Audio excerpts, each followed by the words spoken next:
পবিত্র ঈদুল আযহা তথা কোরবানির ঈদ আমাদের খুব সন্নিকটে। ঈদুল আযহা একদিকে মুমিনের আনন্দ উৎসবের যেমন একটি দিন,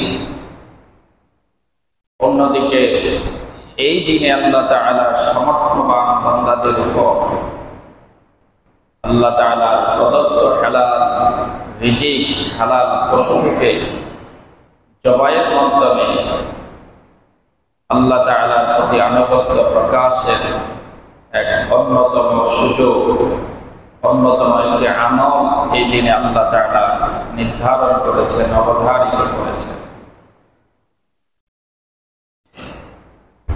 এই কোরবানি এটি নিছক কোন আনুষ্ঠানিকতা নয়। কোরবানির পশুর প্রত্যেকটা জিনিস মানুষের প্রয়োজনে ব্যবহার হয়, কিন্তু আল্লাহ তাআলা এর মাধ্যমে ঈমানদারের, মুমিনের একটা পরীক্ষা নিয়ে থাকেন। অত্যন্ত শক্ত একটা পরীক্ষা। এজন্য আমি একটা কথা সবসময় বলি, এই কোরবানি করার মাধ্যমে কেউ কোরবানি হয়, কেউ কোরবানি দেয়। যারা আল্লাহর সন্তুষ্টির উদ্দেশ্যে আল্লাহ তাআলার বিধান মোতাবেক, আল্লাহ তাআলার নির্দেশ অনুযায়ী যে ব্যক্তি কোরবানি করতে পারে, তার কোরবানি শুধু আল্লাহ তাআলার দরবারে গৃহীত হয়, কবুল হবে। পক্ষান্তরে কোন লৌকিকতা প্রদর্শনের উদ্দেশ্যে, অর্থবিত্ত ব্যক্তিত্ব জাহেরের উদ্দেশ্যে কেউ যদি কোরবানি করে, ওই ব্যক্তি ওই পশু কোরবানি করার মাধ্যমে মূলত নিজেই কোরবানি হয়ে যায়। কারণ কাল কিয়ামতের ময়দানে এর জন্য আল্লাহ তাআলার কাছে কঠিনভাবে মুআখাযা বা কাউর শিকার হতে হবে। এজন্য আল্লাহ তাআলা কোরআনুল কারীমের মধ্যে এই কোরবানির বিধান প্রবর্তন করতে গিয়ে যে কয়েকটি বিষয়ে সতর্ক এবং সাবধান করে দিয়েছেন, আল্লাহ রাব্বুল আলামিন নিজেই ঘোষণা করেন, ওয়ালিকুল্লি উম্মাতিন জাআলনা মানসাকান লিয়াযকুরু ইসমাল্লাহি আলা মা রাযাকাহুম মিন বাহীমাতিল আনআম ফাইলাহুকুম ইলাহুম ওয়াহিদুন ফালাহু আসলিমু ওয়াবাশশিরিল মুখবিতিন।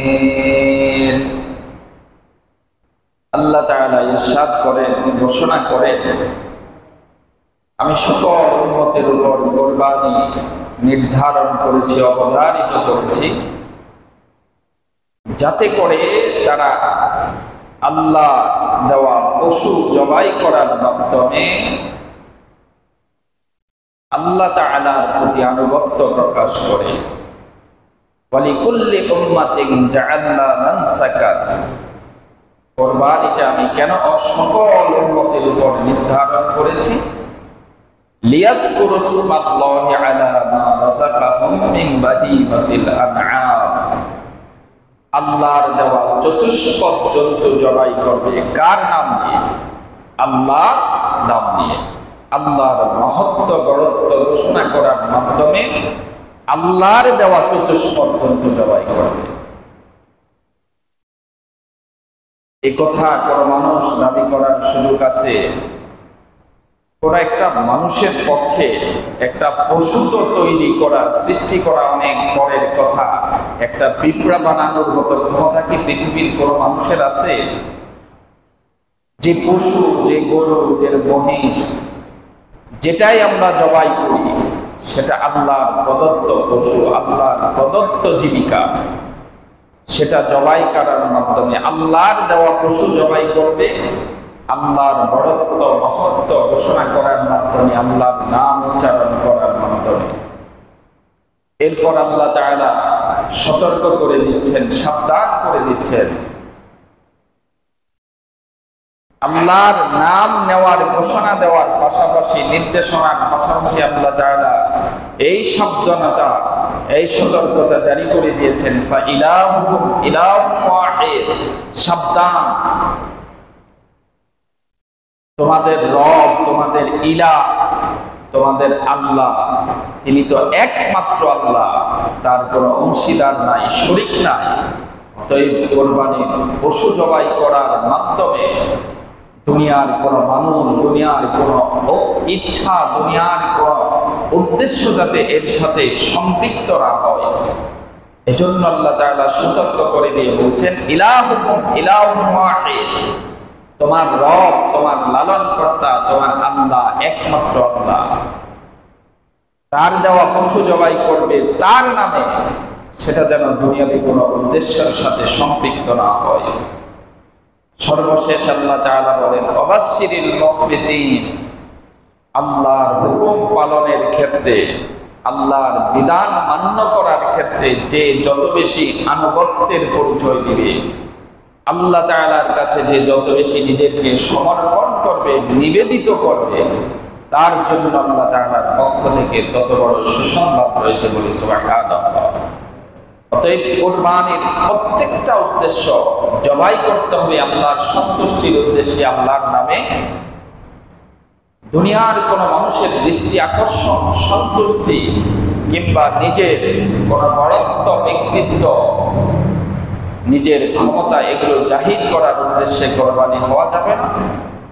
সেই কোরবানি আল্লাহ তাআলার দরবারে গৃহীত হবে না, বরং যার আনুগত্য যত বেশি আল্লাহর কাছে তার জন্য সুসংবাদ, সফলতা তত বেশি।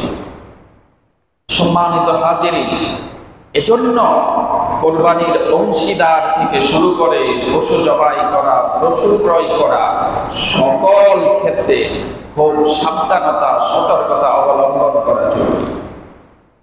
আজকে আমরা এই সংক্রান্ত কিছু বিধান, কিছু মাসাইল নিয়ে আলোচনা করার চেষ্টা করব। সর্বপ্রথম, কার উপর এই কোরবানি ওয়াজিব? প্রত্যেক সামর্থ্যবান সাহিবে নেসাব, নেসাব পরিমাণ সম্পত্তির মালিক সকল ব্যক্তির উপর কোরবানি ওয়াজিব। একটি বিষয় স্মরণ রাখতে হবে, যাকাতের জন্য নেসাব পরিমাণ সম্পত্তি 1 বছর পর্যন্ত মালিকানায় থাকা এটা জরুরি, আবশ্যক। কিন্তু কোরবানির জন্য কোন ব্যক্তির উপর কোরবানির 3 দিনের কোন একদিন যদি নেসাব পরিমাণ সম্পত্তির মালিক হয়, ওই দিন ওই ব্যক্তির উপর কোরবানি ওয়াজিব। যেমন কোন ব্যক্তি স্বাভাবিকভাবে নেসাব পরিমাণ সম্পত্তির মালিক যদি হয়, তাহলে তিনি তো পূর্ব থেকেই প্রস্তুতি নিয়ে কোরবানি করবেন। কিন্তু কোন ব্যক্তি কোরবানির দিনের পূর্বে সামর্থ্যবান ছিল না, নেসাব পরিমাণ সম্পত্তির মালিক ছিল না, কিন্তু কোরবানির 3 দিনের প্রথম দিন সে নেসাব পরিমাণ সম্পত্তির মালিক হয়ে গেল, তখন ওই ব্যক্তির উপর কোরবানি ওয়াজিব হয়ে গেল। ওই ব্যক্তি কোরবানি আদায় করা তার উপর ওয়াজিব। কোন ব্যক্তির উপর প্রথম দিন নেসাব পরিমাণ সম্পত্তি ছিল না, দ্বিতীয় দিন ওই ব্যক্তির কাছে নেসাব পরিমাণ সম্পদ এসে গেল, তিনি নেসাব পরিমাণ সম্পত্তির মালিক হয়ে গেলেন, দ্বিতীয় দিন ওই ব্যক্তির উপর কোরবানি ওয়াজিব হয়ে গেল।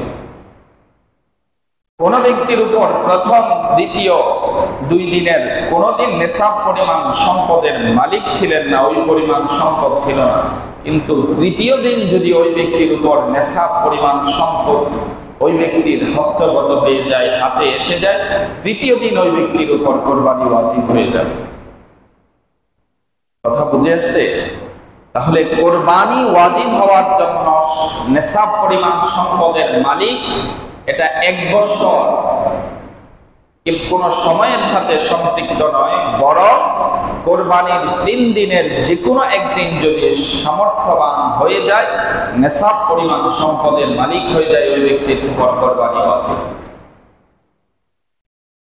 দ্বিতীয় বিষয় হচ্ছে, যেই ব্যক্তি নেসাব পরিমাণ সম্পদের মালিক, কোরবানি কি তার পক্ষ থেকে আদায় করতে হবে না পরিবারের যে কোনো এক ব্যক্তির পক্ষ থেকে আদায় করতে হবে?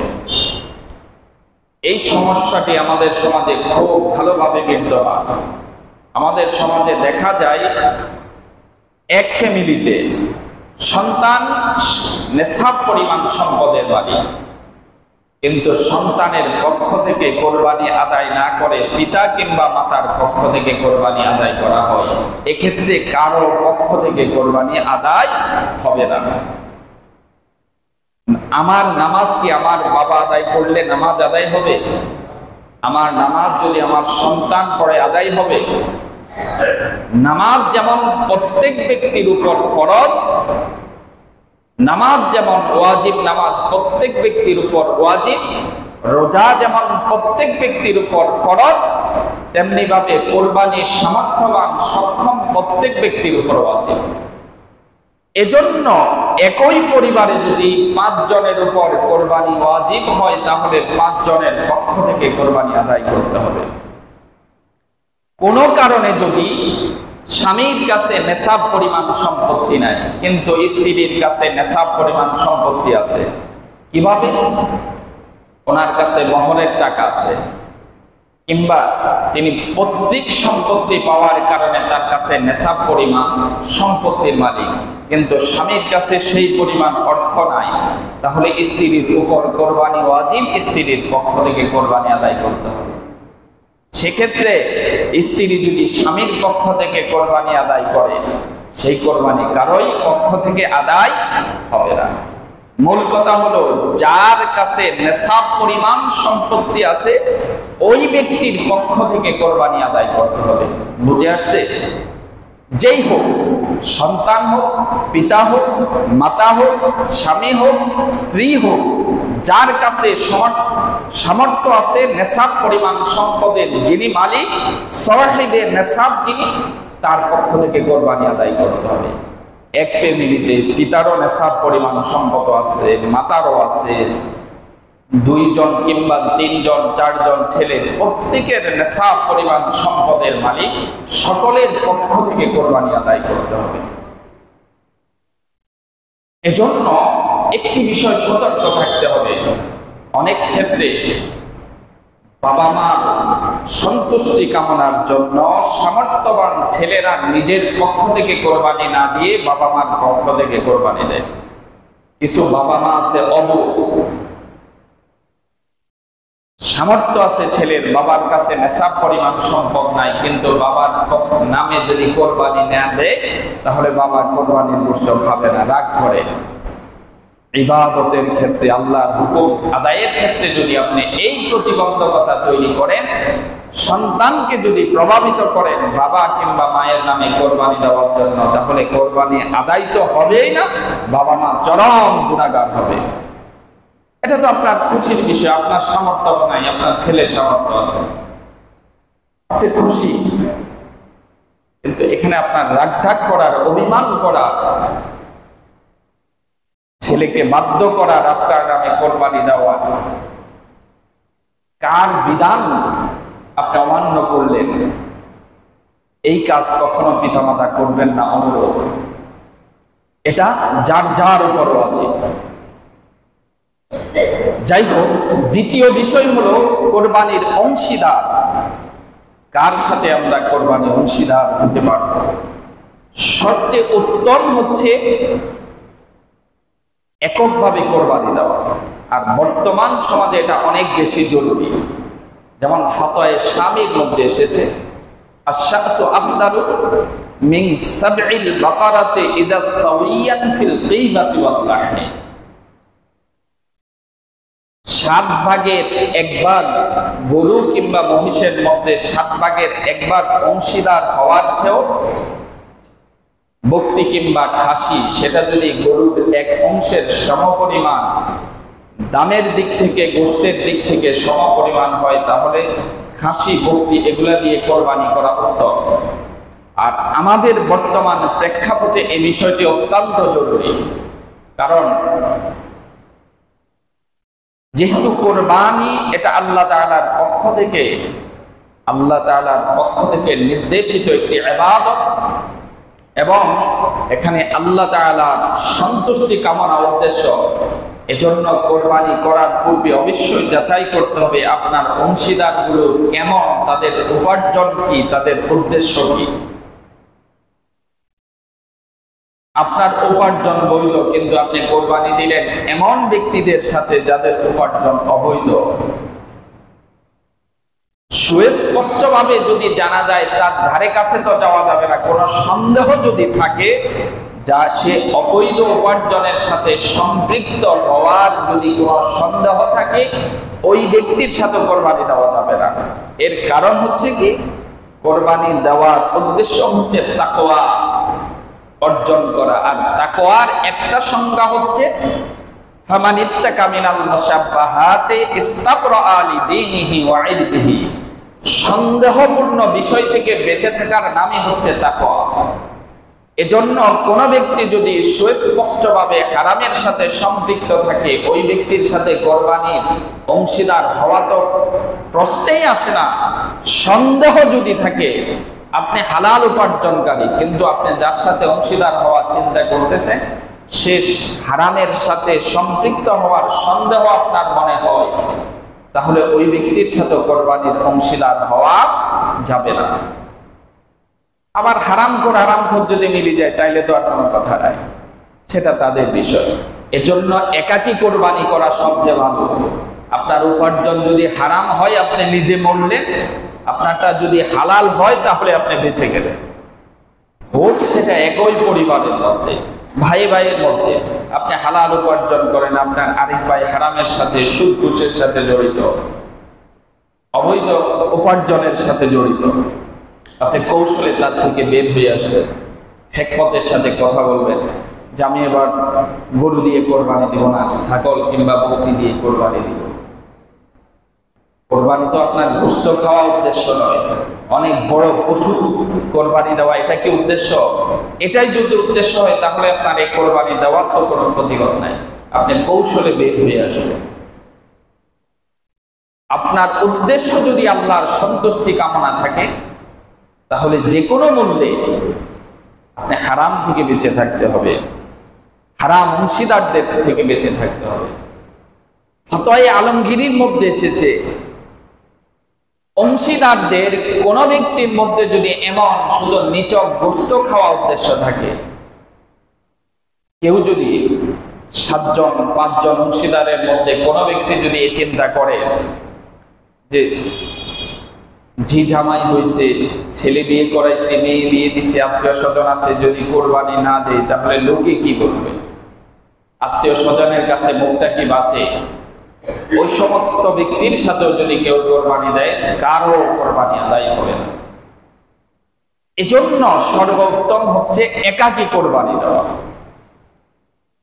আপনার নিয়তের মধ্যে যদি অসৎ উদ্দেশ্য থাকে, আপনার উপার্জন যদি অসৎ হয় তাহলে আপনি নিজে মরলেন। আর আপনার নিয়ত যদি বিশুদ্ধ হয়, আল্লাহর সন্তুষ্টি কামনা উদ্দেশ্য হয়, আপনার সম্পদ যদি হালাল হয় তাহলে আপনি বেঁচে গেলেন। কারণ আমাদের সমাজে আসলে খুব কম মানুষ হালালের সাথে জড়িত, প্রত্যক্ষ পরোক্ষ কোনো না কোনো ভাবে আমরা হারামের সাথে জড়িত।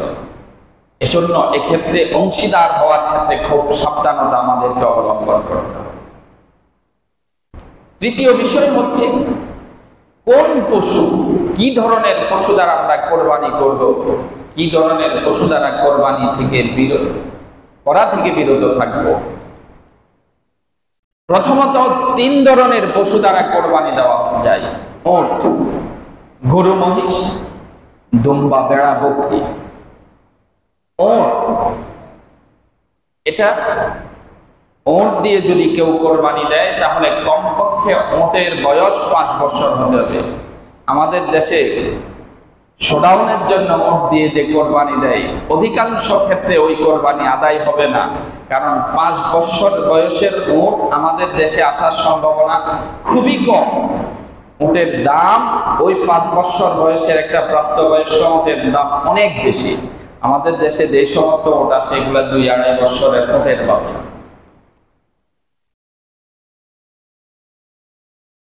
তাহলে উটের বয়স 5 বছর হতে হবে। এর থেকে একদিন যদি কম হয়, ওই ওট দিয়ে কোরবানি দিলে কোরবানি আদায় হবে না। ওয়া হাওলাইন মিনাল বাকারি ওয়াল জামুস, গরু এবং মহিষ এই জাতীয় পশুর ক্ষেত্রে বয়স 2 বছর হতে হবে। কয় বছর? ওয়া হাওলাইন, এটা ফাতয়ে শামীর মধ্যে এসেছে, ওয়া হাওলাইন মিনাল বাকারি ওয়াল জামুস, গরু মহিষের ক্ষেত্রে 2 বছর পূর্ণ হতে হবে এবং সেটা সঠিকভাবে যাচাই বাছাই করতে হবে।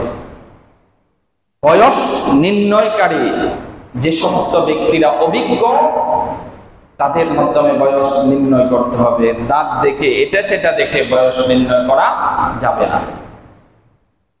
সবচেয়ে যিনি পশুর মালিক, অবশ্যই ইমানদার হলে কোরবানির পশু যিনি বিক্রি করবেন এই আমানতদারিতা রক্ষা করতে হবে। আপনার বয়স যদি, পশুর বয়স যদি 2 বছরের কম হয়, এই সমস্ত পশু কোরবানির জন্য বিক্রি করা এটা অত্যন্ত গর্হিত কাজ, অনেক বড় অপরাধ। যেমন আমাদের দেশে বর্তমান পশুকে বিভিন্ন কৃত্রিম ভাবে ঔষধ সেবন করার মাধ্যমে, ইনজেকশনের মাধ্যমে 1-1.5 বছরের পশুকে 2-2.5 বছর 3 বছরের পশুর মতো রূপান্তরিত করা হয়। যদি এই সমস্ত প্রতারণা করে আপনি পশু বিক্রি করেন, যেই ব্যক্তির কোরবানিতে আপনি ক্ষতি করলেন, কাল কিয়ামতের ময়দানে আল্লাহর কাছে জবাবদিহি করতে হবে। এই সমস্ত পশু 2 বছরের জন্য কোন পশু কোরবানির জন্য বিক্রয় করবেন না এবং 2 বছরের নিচে কোন গরু মহিষ কোরবানির জন্য ক্রয় করবেন না। ওয়া হাউলুন মিনাশ শাআতি, বকরি, মেষ, দুম্বা, ছাগল এই সমস্ত পশুর ক্ষেত্রে পশুর বয়স কমপক্ষে 1 বছর হতে হবে। তবে কোন কোন ফাতাওয়ার কিতাবের মধ্যে এসেছে দুম্বা, বকরি এগুলোর ক্ষেত্রে যদি 6 মাসের দুম্বা সেটা 1 বছরের পশুর মতো দেখা যায়, সেটা দিয়ে জায়েজ। তবে ছাগলের বয়স যদি 1 বছর থেকে 1 দিনও কম হয়, সেটা দিয়ে জায়েজ হবে না। তাহলে মূল কথা হলো, ওট দিয়ে যদি কেউ কোরবানি দিতে চায়, বয়স 5 বছর হতে হবে। খামসুম মিনাল ইবিল, গরু মহিষের ক্ষেত্রে হাওলাইন মিনাল বাকারি ওয়াল জামুস, 2 বছর পূর্ণ হতে হবে। হাউলুন মিনাশ শাআতি, বকরি, খাসি, ছাগল, দুম্বা এই সমস্ত পশুর ক্ষেত্রে 1 বছর পূর্ণ হতে হবে। এরপরে আসেন পশুর মধ্যে কিছু দোষ ত্রুটি, কিছু বিষয় আছে, ওই সমস্ত দোষ ত্রুটি সত্ত্বেও কোরবানি দেওয়া বৈধ। কিছু দোষ ত্রুটি পশুর মধ্যে যদি বিদ্যমান থাকে, ওই সমস্ত পশু দিয়ে কোরবানি করা বৈধ নয়। যেমন কোন পশু যদি খোঁড়া হয়, খোঁড়ার মধ্যে 2টা প্রকার। একটা প্রকার হচ্ছে যে খোঁড়াটা 3 পা অসুস্থ, 1 পায়ের মধ্যে কিছু অসুস্থতা, কিছু খোঁড়ামি আছে, সেই পশু যদি কোরবানির স্থান পর্যন্ত নিজে হেঁটে যেতে পারে, ওই পশু দ্বারা কোরবানি করা বৈধ। কিন্তু হাঁটতেই পারে না এমন খোঁড়া পশু দ্বারা কোরবানি করা বৈধ নয়। যেমন সুনান জামে তিরমিজি এবং সুনান ইবনে মাজার মধ্যে হযরত বারা ইবনে আজিব রাদিয়াল্লাহু তাআলা আনহু থেকে হাদিস এসেছে, আল্লাহ আরজাউ বাইয়িনুন যালাউহা, যদি খোঁড়ামিটা সুস্পষ্ট হয়, দৃশ্যমান হয়, হাঁটতেই পারে না, এমন খোঁড়া পশু দিয়ে কোরবানি করা বৈধ নয়।